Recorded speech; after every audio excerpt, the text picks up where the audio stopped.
На круглосуточном информационном канале «Брянская губерния» программа «События», в студии Оксана Измерова. Здравствуйте. Жилье для детей-сирот, проблемы водоснабжения, ремонт дорог. С этими и другими вопросами граждане нашего региона лично обратились к заместителю полномочного представителя президента Российской Федерации в Центральном федеральном округе Мурату Зязикову.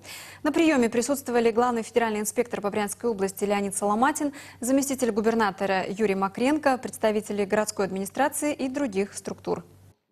Первой со своей просьбой к заместителю полномочного представителя президента в ЦФО обратилась Светлана Бирюлина. По ее словам, участок дороги от памятника артиллеристам до зеленого хозяйства по улице Калинина не ремонтировался несколько лет. Прокомментировать решение по этому вопросу Мурат Зязиков попросил главу Брянской городской администрации Вячеслава Тулупова. Конкретно, если говорить по объему, достаточно на сегодня выделено денежных средств для того, чтобы по улице Калинина сделать хорошую дорогу. Участок один от магазина и сюда до зеленого хозяйства, разворотное кольцо, оно будет предусмотрено выполнить в полном объеме. Значит, от магазина и до Пушки, значит, здесь будет проведен пока только текущий ремонт. Поскольку асфальтное покрытие там еще позволяет. Сергей Харитонов обратился с просьбой помочь получить жилье. Сергей сирота, недавно пришел из армии и устроился на работу. В очереди на получение квартиры он 8-й. Сейчас Сергею предоставлено временное жилье. На сегодняшний день у нас по улице Евдокимова, дом 1, у нас живут 25 наших детей-сирот, которые пока еще ждут очереди. Но во всяком случае, я еще раз повторяю, они не брошены на произвол судьбы. Поэтому мы отслеживаем ситуацию, в том числе отслеживали ситуацию и судьбу Сережи. В этом году на приобретение жилья для детей-сирот было выделено больше 200 миллионов рублей. Уже куплено 174 квартиры. Свое жилье в новом доме по улице Флотской Сергей Харитонов получит уже в сентябре. Давайте мы сделаем так, чтобы показать дом и показать, может быть, уже квартиру, если речь идет о том, что мы там до сентября это планируем, да, решить. Прям провести. Один из записавшихся на прием приехал в Брянск из Трубчевска. Павел Гордеев занимает должность директора в детско-юношеской спортивной школе. Недавно там открылось отделение пауэрлифтинга. Павел Гордеев обратился с просьбой помочь в приобретении спортинвентаря. По поручению Мурата Зязикова этот вопрос будет решен к началу учебного года. Светлана Аниканова обратилась от имени всех жителей села Лопуш с просьбой о капитальном ремонте водопроводной сети по улице Деснянской. О том, как будет решаться эта проблема, рассказала глава администрации Выгонического района. Мы сегодня начали работы в данном населенном пункте, выполнили все предварительные работы, это и проектно-сметную документацию. Я думаю, что эти работы, благодаря президенту, при поддержке губернатора, в вашем личном участии, мы 1 октября закончим, и я приглашаю вас на открытие водопровода в поселке Лопуш. Мурат Зязиков пообещал всем пришедшим на прием жителям Брянской области, что их вопросы будут решены в кратчайшие сроки, и назначил ответственных за выполнение конкретных задач. С контроля снимается вопрос тогда, когда он решен. То есть определяет сроки исполнения, исполнителей, заявитель при этом присутствует, и он говорит о том, что устраивает его решение вопроса или не устраивает. Он получает письменный документ, где говорится о том, что как будет решаться этот вопрос. По поручению заместителя полномочного представителя президента Российской Федерации в ЦФО Мурата Зязикова большинство вопросов, с которыми обратились жители области, будут решены к началу осени. Евгения Павлюкова, Александр Егоров. События, Брянск. Крестный ход «Духовная оборона Отечества», который начался 26 апреля в Севастополе, прошел через Клетнянский район Брянской области. 28 июля участники православного похода вместе с жителями и гостями Клетни почтили память равноапостольного князя Владимира, в честь которого в Клетне возведен храм. В православных торжествах принял участие и глава региона Александр Богомаз. С самого раннего утра в храм во имя Владимира Равноапостольного начали собираться православные верующие. Это одна из немногих церквей, возведенных в Советском Союзе. Расположена она на месте сгоревшего старого деревянного храма. Строительство велось в 80-е годы на пожертвования благотворителей с одобрения архиепископа. О мире, счастье для всех людей молятся прихожане, призывая всех к единению, как это делал один из самых почитаемых в православии святых князь Владимир. Слава Господу Богу, что вообще стоим в этом храме. Чтобы не было войны, чтобы был мир, чтобы наши дети жили мирно и дружно на этой земле. О здравии, о благосостоянии, чтобы все было доброе на земле, чтобы не было войны, был мир среди нас. Хотим мира на земле, добра, здоровья, благополучия. В эти дни по благословению святейшего патриарха Московского и всея Руси Кирилла в год тысячелетия Успения великого равноапостольного князя Владимира и к 70-летию Великой Победы организовано молитвенное шествие «Пеший крестный ход Севастополь, Керчь, Смоленск». Он начался 26 апреля от Свято-Владимирского собора в Севастополе. Ровно через 3 месяца участники крестного хода достигли Клетнянской земли. В день памяти равноапостольного Владимира 33 паломника из разных городов России и соседних республик наряду с местными прихожанами и региональными властями приняли участие в мероприятиях, посвященных этому дню. Чудо. Чудо здесь. Чудо помогает. На самом деле мы идем уже давно, но вчера с нами шел глава администрации Клетнянской. Он говорит, я грибник, думал, что я быстро хожу. На самом деле за нами он идти не смог, несмотря на то, что с нами идут и женщины по 65 лет, и мужчины таких же лет. Но как-то Господь укрепляет. Здесь мы оказались так же, как и, допустим, на Троицу в Троицком храме города Азова Ростовской епархии. По промыслу Божию. Мы специально это не планировали. Значительная часть крестного хода пролегла вдоль границы с Украиной, на юго-востоке которой сегодня идет гражданская война. Все происходит за отступление от веры. Так же, как вот в 1943 году по приказу Сталина облететь Москву крестным ходом, так же и мы сейчас идем крестным ходом вдоль границы, чтобы умягчить сердца. Очень много встречалось такие лица, которые стоят, смотрят, и они окаменелы, и у самих слезы текут.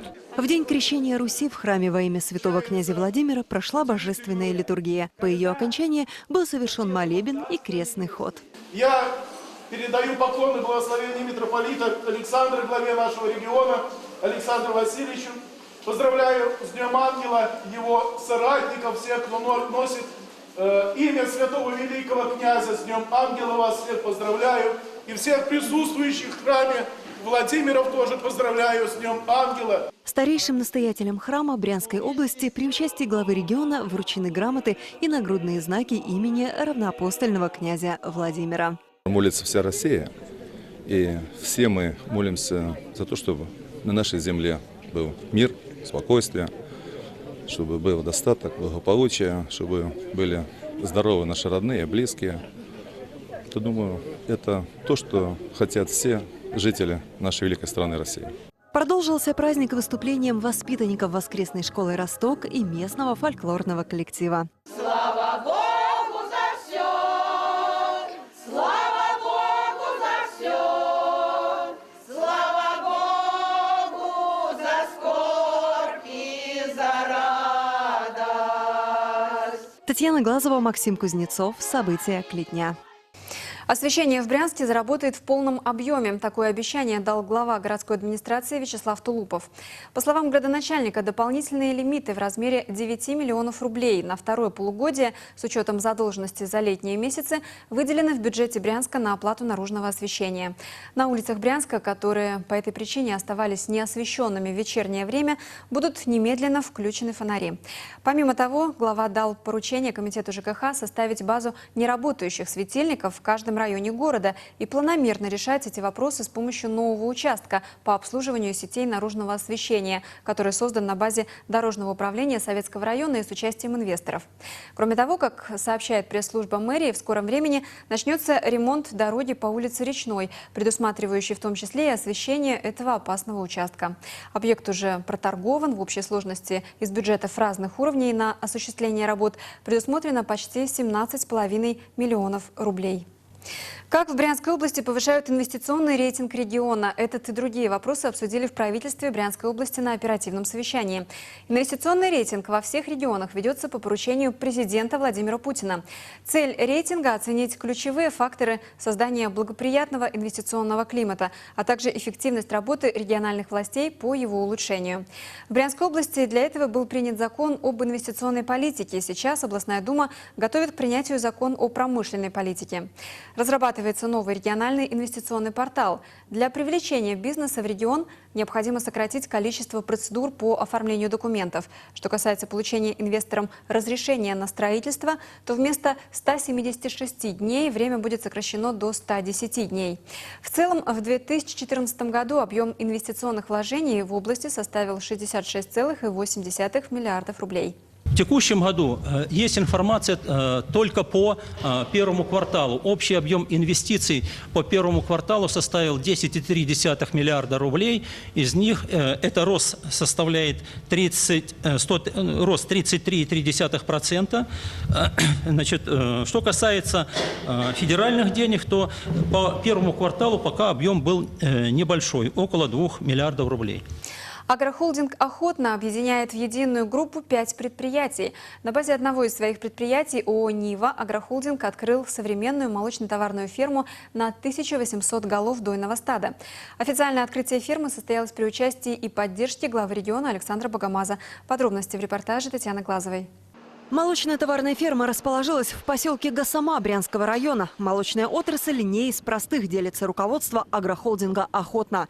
Высокие технологии в управлении фермой, продуманное кормление, комфортные условия содержания животных. За счет всего этого и высокие надои. Больше 600 привезенных из Германии коров галштинской породы уже начали показывать результаты. Буренки способны давать порядка 14 тысяч тонн молока в год. На сегодня надои составляют 27 литров в сутки, что в 3 раза выше, чем в среднем по области на одну корову.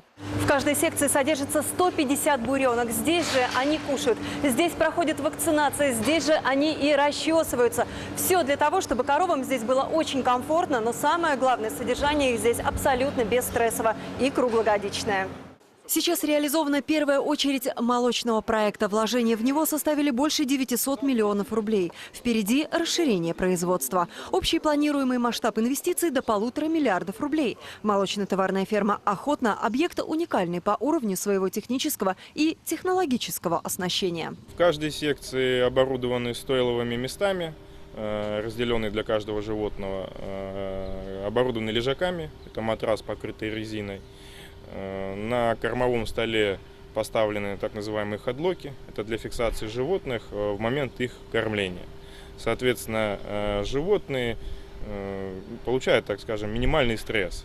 Заполненная ферма оборудована доильным залом «Карусель». Работники предприятия показали гостям условия содержания животных, ознакомились с технологией доения. Александр Богомаз и руководитель инвестиционных проектов агрохолдинга «Охотна» Владимир Жутенков дали старт работе этого уникального молочного проекта. Вот это? Да. Нажимай. О, поехал. Доильный зал типа «Карусель» полностью автоматизирован и работает 24 часа в сутки. Система поистине умная. Здесь полностью исключается так называемое сухое доение, благодаря чему коровы делятся своим молоком с удовольствием, без болевых ощущений. Заболевания мастопатии у животных исключаются. По качеству молока могу сказать, с карусели молоко по закрытой системе поступает в танк.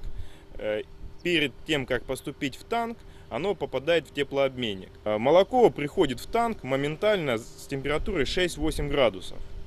Оно моментально охладилось. Соответственно, качество этого молока в плане бакобсемененности будет высший сорт, это 100%. В настоящее время идет наполнение стада новыми коровами. Глава региона высоко оценил работу динамично развивающегося холдинга «Охотна». Признал проект весомым и значимым как на сельскохозяйственной карте Брянщины, так и для России в целом. И вот это вот, наверное, яркий пример того, что как можно заниматься сельским хозяйством. Мощное сельскохозяйственное производство разной направленности. От производства зерновых, картофеля, сейчас производство моркови. Мы видим, сейчас находимся на молочно-товарной ферме, которая у нас вот именно такой мощности и такого уровня современной технологии, она у нас первая в области. И задача моя, как исполняющий обязанности губернатора, задача правительства областного, чтобы показывать действительно успешные предприятия и у них учиться. Эффективное внедрение технологий управления молочной товарной фермой и постоянная оптимизация данных процессов – это, по мнению главы агрохолдинга Владимира Жутенкова, и есть залог успешного развития проекта молочной товарной фермы. Только с таким подходом к бизнесу, рациональным, дальновидным, продуманным, возможно достигать поставленных целей, которые глава агрохолдинга охотно, четко обозначает и целенаправленно движется к ним. В масштабах области это самый крупный проект на сегодня. Это 1800 голов на одной площадке. У нас таких проектов еще реализовано не было. Кроме того, здесь применено современное оборудование, современные технологии. Это то, что мы считаем будущее в молочном животноводстве, то, без чего нельзя все-таки выполнить, наверное, ту программу, которая считает правительство нужной и достаточной по обеспечению населения молоком. Далее участники встречи, среди которых и представители депутатского корпуса Брянской областной думы, партнеры холдинга «Охотно» по запуску проекта молочной товарной фермы, управляющие фермерских хозяйств области, приняли участие в заседании круглого стола, где обсудили развитие молочного животноводства в России с учетом мировых тенденций. Татьяна Глазова, Максим Кузнецов. События Брянский и Жирятинский районы.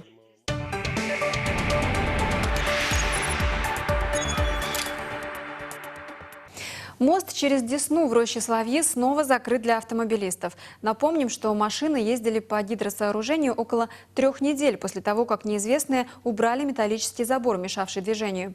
В итоге желающие сократить путь из Советского в Володарский район свободно проезжали по подвесному мосту через реку Десну в роще Соловьи.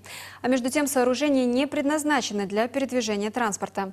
Такой риск мог стоить автолюбителям жизни. К счастью, обошлось без трагических последствий. Сейчас проезд снова стал невозможен. Работники дорожного управления Советского района вкопали перед мостом бетонные столбы и залили основание цементом.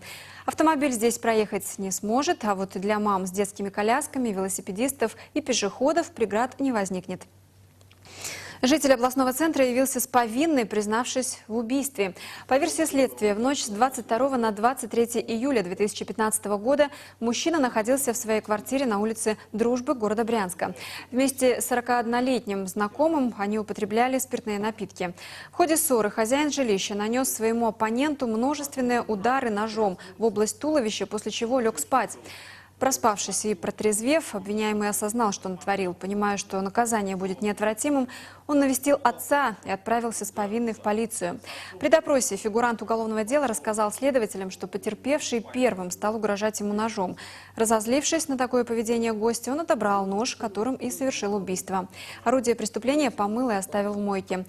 Следственными органами Следственного комитета Российской Федерации по Брянской области 28-летнему жителю областного центра предъявлено обвинение по статье «Убийство». Необычное преступление довелось расследовать этим летом брянским полицейским. Дело об угоне автомобиля переросло в историю с подделкой номерных узлов и агрегатов автотранспортного средства. В центр внимания городских правоохранителей попал Dodge Caravan. В чужой иномарке один из брянцев узнал собственный автомобиль. Угнали его еще в 2010 году. Злоумышленников вскоре задержали и осудили, а вот перепроданное им транспортное средство найти не удалось. 5 лет спустя на улицах родного города потерпевший увидел Dodge до боли похожий на похищенный. Проведенные технические осмотры и последующие экспертизы в настоящий момент не позволяют установить, что автомобиль имеет отношение к украденному. Однако в ходе осмотра автомобиля было выявлено, что фрагменты кузова с идентификационными номерами не соответствуют оригинальным. Владельцем подозрительной иномарки оказался 70-летний житель Брянска. Мужчина признался, что кузов собирал сам из разных частей. Так, ВИН-коды от одного автомобиля были приварены к другому. В настоящее время автомобиль изъят. По данному факту отделом дознания МВД России по городу Брянску возбуждено уголовное дело по признакам состава преступления, предусмотренного частью 1 статьи 326 Уголовного кодекса Российской Федерации, подделка или уничтожение идентификационного номера транспортного средства. Санкция данной статьи предусматривает наказание в виде штрафа либо лишения свободы на срок до 2 лет. Светлана Маркелова, Андрей Гапонов. События. Брянск.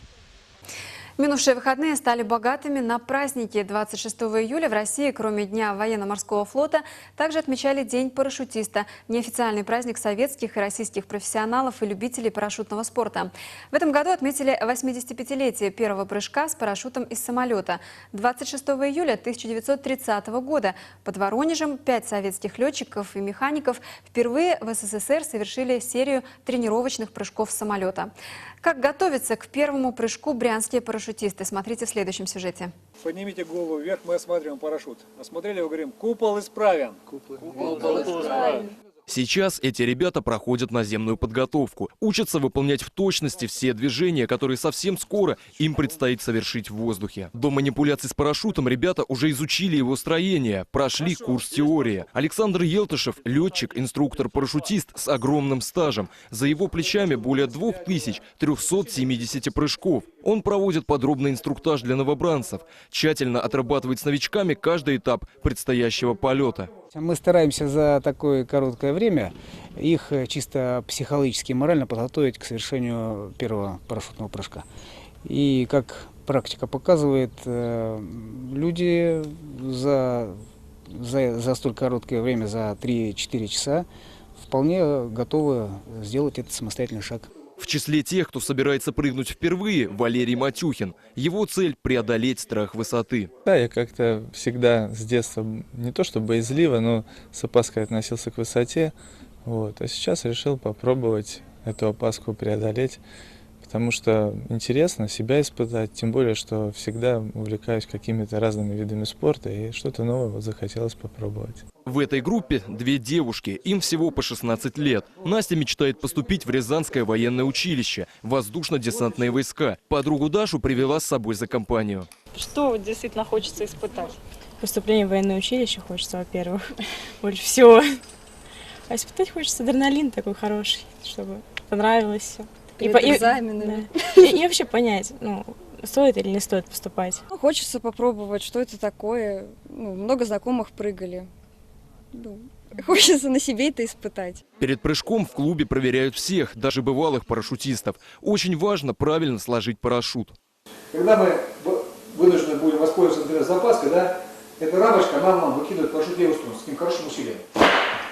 Это незабываемое ощущение, и каждый прыжок, их очень много может быть, но каждый раз все равно страшно. И хочешь преодолеть это, себя преодолеть, выпрыгнешь ты или нет. Сначала надо уложить себе парашют. Дальше мы проходим медицину. Нам инструктаж дают перед прыжком. И все. И быть морально готовым. С теми, кто совершает свой очередной прыжок, отрабатывают действия в особых случаях. Иван должен правильно среагировать на то, что у него не раскрылся основной парашют. Зависание на медузе. Пробую устранить. Ничего не происходит.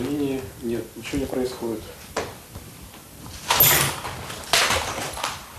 Это он увидел отказ, какой у него был, попытался его устранить и ввел в действие запасной парашют. Должен найти взглядом кольцо, подушку отцепки, выдернуть ее, потом найти кольцо и выдернуть кольцо запаски.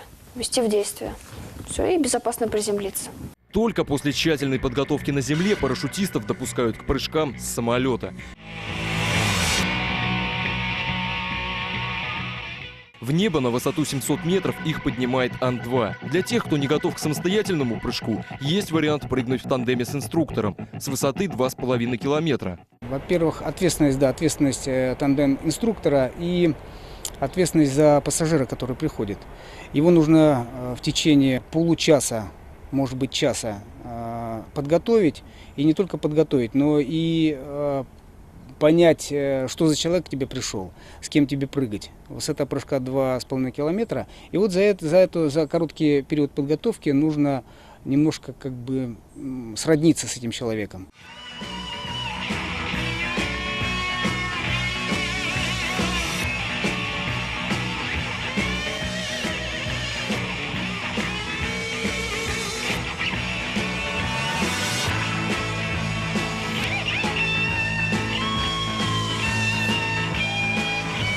Артемий Маркелов, Александр Седачев, Максим Кузнецов. События. Брянский район. Далее прогноз погоды. А я напомню, что новости телеканала «Брянская губерния» также доступны на нашем сайте в интернете www.gubernia.tv. Всего вам самого доброго и до встречи. Одежда ведущим предоставлена магазином «Оджи», Бум-Сити, 2-й этаж. Имидж ведущих создан мастерами салона красоты «Граф». Телефон 72 11 21.